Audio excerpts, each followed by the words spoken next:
Alright, so what are you proposing? Well, you see, for the past few months, we've been exporting precious commodities to England, like lumber and sugar. Just get to the point. So, what if we start exporting alcohol? Alcohol? We already ship out a lot. From my perspective, it's a fair amount. Sure, it's fair, but is it enough? If you think about it, if we export more to England, we can make more money. And you're sure this will work? I swear it on the Queen's life. I say we do it. Okay. Yeah. And so the history of alcohol began. Although alcohol had been consumed in the United States already, merchants realized the value of alcohol as an export very quickly. Alcohol became vital to the United States economy, and then the journey began. The war against Britain has left us with a significant debt that we need to pay back. Well, at least with the Articles of Confederation out of the way, we can now tax the citizens on something in order to help us pay off that war debt. What can we tax? How about whiskey? Why whiskey, Mr. Hamilton? Well, if you think about it, whiskey has become one of the more popular drinks here in the United States. Therefore, by placing a tax, we can earn money faster and we can pay off the debts. I don't know, I'm not really fond of taxing the people. Remember when we were under England's rule? We hated it when they taxed us. What if that happens to us? But think about the benefits. Besides paying off our debts, we'll be able to spread awareness about the harmful effects of alcohol. And besides, this is more of a luxury tax, so the rest of Congress will not vote against it. Perhaps you're right. The government needs to come up with the money somehow. I'll write up the bill, and with luck, the rest of Congress will pass it. Mr. Washington, don't tax our whiskey! Don't tax our whiskey! Don't tax our whiskey! Don't tax our whiskey! What is the meaning behind this? You must submit to the government. No one is above the law. Mr. Washington, don't tax our whiskey! Why, Mr. Washington? Shut up! It's a good thing we put an end to this, or else it would have shaken the government to its foundation. I agree, Mr. President. Through the Constitution, George Washington and his army were able to effectively shut down the Whiskey Rebellion. This constituted yet another major step in the history of alcohol in America. Hey, y'all. It's been such a long day. Yes, I've been working on the railroad all the live long day. I had to sow so many seeds and pluck all the crops. It feels so good to come home with a bottle of whiskey. Hey, pass the whiskey! Let's wind down with a bottle of whiskey. During the early 19th century, immigrant laborers spent many hours outside doing hard work. And so, in order to relax and wind down, alcohol became an extremely important part of immigrant culture, and consequently, American culture. Immigration led to the increased rates of alcohol consumption. Ladies, we are gathered here on this fine morning in July of 1879 to discuss our next course of action. Yes, I joined this union because I wish to see the temperance movement come to life. Alcohol inherently creates a bad population. I agree. Alcohol is slowing down the progress of our society. It is affecting every American life one way or another. Besides, wine contains alcohol, so it cannot be considered the blood of Christ. It must be banned, and we must focus our efforts on this cause. I agree with all of that, but I propose that we adopt a do-everything policy. What is that? There are many evils in society, and to fix all of them, we must do everything. Such as? We must campaign for local, state, and national prohibition. We must campaign for women's suffrage, protected purity legislation, better working conditions, anti-polygamy laws, Americanization, and more. But aren't we just for temperance? No, I agree with Francis. We as women are the moral upholders of society, and we must work towards change in all walks of life. All right, so be it. We have a new goal, and we must see it through. Even if it takes years.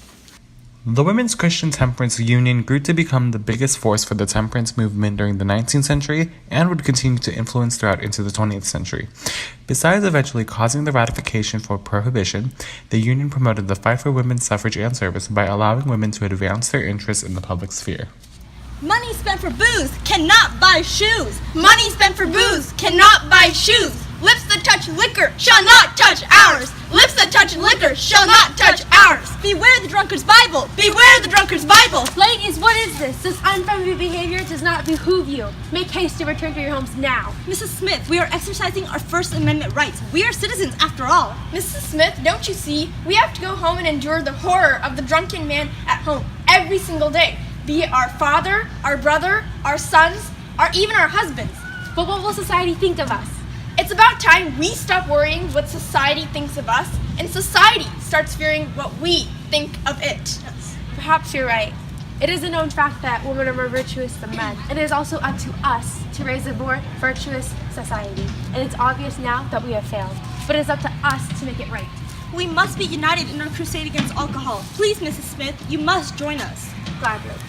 Money spent for booze shall not buy shoes. Maybe it is a good thing that America had a bunch of drunkards. It did indeed spur protests held by women, thereby expanding the role of the women in the public sphere and making them one step closer to suffrage. What are we to do?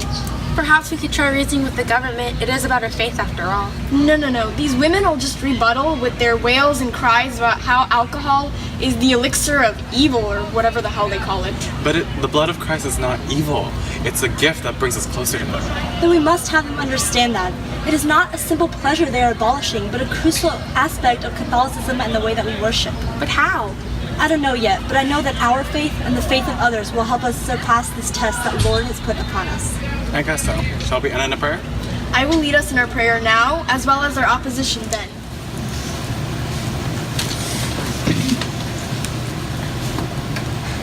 So, what are we going to be discussing today? Well, I was thinking what we discussed about putting an end to the sale of alcohol in America. Do you really think that a ban is necessary? I'm not gonna lie. I'd enjoy my whiskey after I leave. I mean, there's been a lot of instances where we've tried to ban alcohol. Take the temperance movement in the 1830s. That eventually failed. Why? Because as Americans, we enjoy alcohol. It's kind of like a part of our culture. But there are so many people calling for the prohibition. Reformers think it'll make a more orderly society, and many of the employers also think it'll make it a stronger workforce. I have to agree. I hate being at home when my husband arrives. Only God knows what happens next. Look, many of the states are calling for this prohibition, and some have even made it a state law to ban alcohol. Don't forget that the Food Administration has also insisted that grain be used only for food, not for beer or liquor. Wouldn't it be easier for us as a country to have a one cohesive rule about alcohol? If you think about it, it'll reduce the tensions between states. I mean, I guess I have to agree. If this will do good for the nation as a whole, then I will agree as well. Very well. Let us begin writing this amendment. By December of 1917, the 18th Amendment would be presented and passed by both houses of Congress. The amendment was ratified by the states in January of 1919.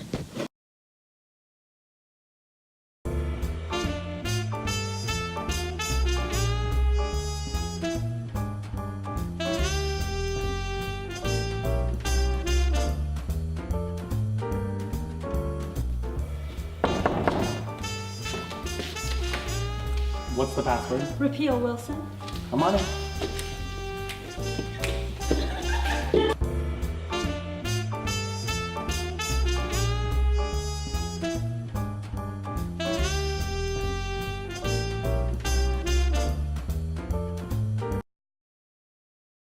Sadly, prohibition was not exactly a success, and as organized opposition against prohibition rose, lawmakers began to consider repeal. He finally showed up. I'm sorry. It's fine. Let's just get to the discussion. For today's topic, I feel like we should talk about prohibition and possibly repealing it. What? Why would we do that? I think I agree with Congresswoman. Speakeasies and underground bars aren't really working. And even though the federal government has banned alcohol, private entities have produced and profited off of it like never before. Yeah, and the fact that so many are getting away with it, it just makes the law seem pointless. But prohibition has accomplished many good things, though. Like admission to state mental hospitals have been reduced, arrests for public drunkenness and disorderly conduct have also gone down. Yes, death rates from cirrhosis and alcoholism have also gone down. Overall, there's been a 50% decline in alcohol consumption in the United States. I feel like it's working pretty well. I don't know. Bootlegging is going up, and crimes against children have increased also. At this point, the law is anything but useful. And on top of that, crime from before Prohibition and after Prohibition have remained relatively the same. I really don't think it's doing anything for us. Besides, it's costing us far too much money. We've spent over $310 million since 1920 to 1931. Oh, all right. Let's propose it to Congress. And so, with the benefits clearly outweighed by the disadvantages in the eyes of Congress, the 21st Amendment was passed. Hey! Hey, how's it going? It's going well. How about you? Good. What would you like, sir? The green one, please. Sure. How's life? That's not so bad, as long as I have this. Thank you. Isn't it weird that alcohol used to be banned? Yeah, could you imagine? I mean, if we didn't have alcohol, there wouldn't be drunk driving. Yeah, and 80,000 people wouldn't die every year. Yeah, and alcohol misuse cost the United States $349 billion in 2007. Maybe prohibition was a good thing. Maybe you're right. Why did we ban it though? Honestly. If we did have prohibition, I wouldn't have a job. True. Don't you guys feel like prohibition was kind of a violation of our rights? Like, I feel like it's kind of a personal freedom that they were taking away with prohibition. I guess you're right. Prohibition is still very controversial, and views on prohibition are deeply contested. What do you think? We should end the sale of alcohol in America. Do you really?